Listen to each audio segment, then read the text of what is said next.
মৰিয়নি চিনাতলী গ্ৰাম দিহিঙীয়া গাঁৱত ইটা ভাটাৰ উন্মুক্ত গাঁতত ছটাকৈ বন্যহস্তী আবদ্ধ। মৰিয়নিৰ গিবন অভয়াৰণ্য সমীপৰ এটা ইটা ভাটাত জেচিবিৰ খুন্দাত উন্মুক্ত গাঁতত পৰি পোৱালিসহ ছটা বন্যহস্তী। গিবনৰ পৰা খাদ্য সন্ধানত ওলাই অহা এটা বনৰীয়া হাতীৰ জাকে প্ৰায় 40-50 জনীয়া জাক নিশা মৰিয়নিৰ দিহিঙীয়া গাঁৱত প্ৰৱেশ কৰিছিল। সমীপতে থকা এটা ইটা ভাটাৰ বাবে বাঢ়নী দৰাৰ মাজত থকা জেচিবিৰ দ্বাৰা খান্দা এটা উন্মুক্ত গাঁতত পৰি যায় ছটা হাতী। ইয়াৰে দুটা হাতী উঠিবলৈ সক্ষম হয় যদিও পোৱালিসহ চাৰিটা হাতী পানীৰ মাজতে কেইবা ঘণ্টাও আবদ্ধ হৈ থাকে। অৱশেষত বিভাগে জেচিবিৰ সহায়ত উদ্ধাৰ কৰিবলৈ সক্ষম হয়। News desk report, Assam Kranti news.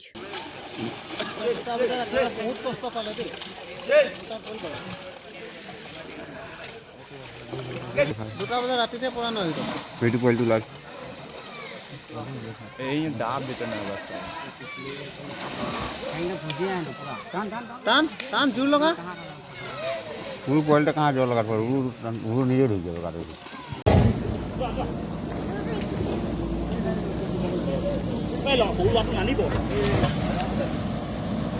পোৱালিটো মৰিলে নেকি নহয়?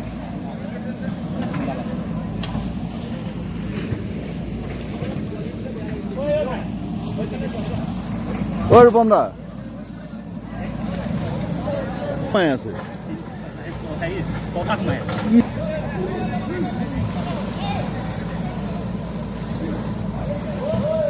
এইফালে লৈ আহ গুহাদা মানুহখিনি পাবলৈ এইফালে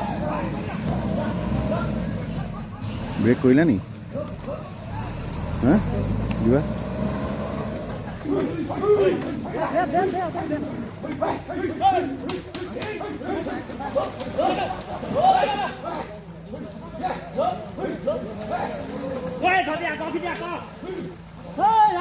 গুছে দেখো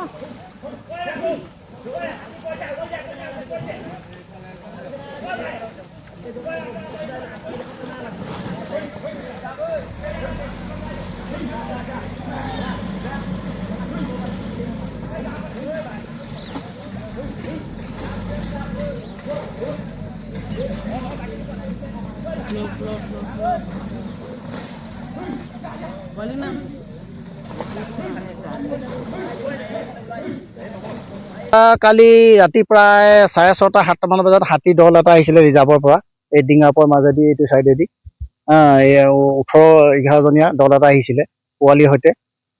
তেনেকুৱাতে ৰাইজে ইয়াত হকা বাধা কৰি পিনে গোটেই চাৰিওফালৰ পৰা টৰ্চ মাৰে।